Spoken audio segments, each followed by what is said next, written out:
Jadi bukan pemeluk agamanya yang hilang, tapi praktik beragamanya yang salah. Di mana salahnya nggak tersambung ke alam hakikat gitu, nggak tersambung ke Allah.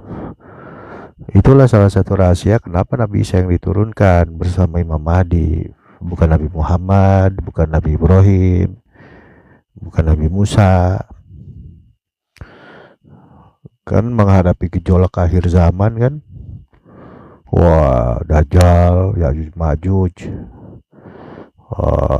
kan sangar-sangar serem, enak gebuk-gebukan ya Nabi Musa kayak yang sangaran deh gitu kan. Ya karena yang dikenalnya Nabi Isa itu adalah dikenal di cerita yang berkembang di kalangan sahabat sampai kita ada penyimpangan hakikat kan, dituhankan sosok Nabi Isa gitu. Itu mah kias aja sebenarnya gitu. Nah kisi-kisinya seperti itu. Jadi saudara-saudaraku, para pemirsa sekalian dimanapun berada, yang hanya beragama mengandalkan literasi, tingkatkan, pelajari cara untuk bisa berhakikat. Itu ada caranya, metodologi dan caranya. Hati-hati juga memilih guru hakikat gitu. Seperti itu. Jadi dengan sarana Facebook dunia maya ini, saya disuruh oleh guru saya untuk menyampaikan gitu. Oh ya, kembali kepada judul ya. Bagaimana mencontoh Nabi? Ya. Wah, kan khotamun nabiyin Nabi Muhammad yang nggak bisa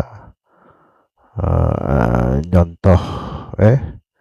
Iya, walaupun Nabi Muhammad wafat, ya contoh melalui ajarannya kan gitu, melalui cerita, kisah Nabi, kisah hidupnya Nabi, bagaimana Nabi berjalan, bagaimana Nabi sehari-harinya,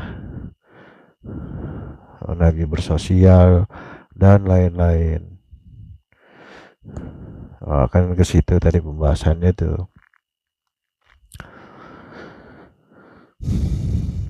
Tapi satu yang pasti ya,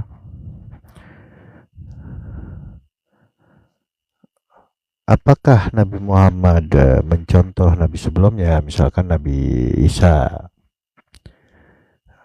Juga apakah Nabi Isa mencontoh Nabi sebelumnya, yaitu Nabi Musa misalkan, atau Nabi Sulaiman, Nabi Daud, Nabi Musa gitu. Bahkan yang serentetan zaman kepada satu kaum yaitu Yahudi kan banyak nabi itu, nabi-nabinya nggak mencontoh nabi-nabi sebelumnya kan.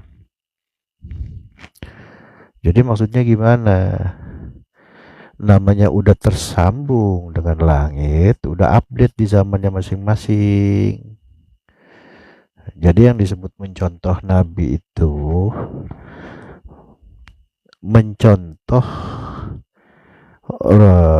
pola ruhaniahnya Nabi, mencontoh perjalanan spiritualnya Nabi, dan itu nggak mungkin bisa kalau nggak ada sosok di zamannya masing-masing, termasuk zaman ini gitu. Wah berarti ada nabi baru? Bukan nabi baru, pewarisnya yang membawa ilmu hakikat dan ma'rifat gitu. Seperti itu gambarannya. Jadi tingkah laku keseharian, apapun situasi dan kondisi, gerak-gerik jasmani dari para nabi ya, itu berdasarkan alam hakikat gitu, tidak terlewat sedetik pun gitu, udah stay tune di alam hakikat gitu. Dan kenapa nabi-nabi yang baru nggak mencontoh nabi sebelumnya begitu polanya? Kenapa? Ya karena sesuai existing zamannya. Kalau para murid-muridnya di para nabi masing-masing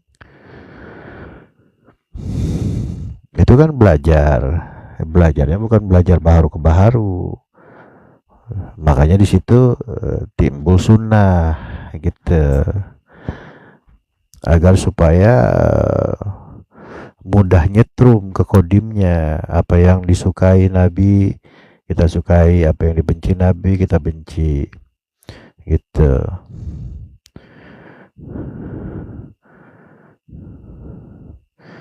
Juga semua para nabi-nabi sebelum Nabi Muhammad ya begitu polanya. Itulah disebut mengikuti sunnah. Berarti harus ada sosoknya yang kita ikuti sunnah itu. Gitu.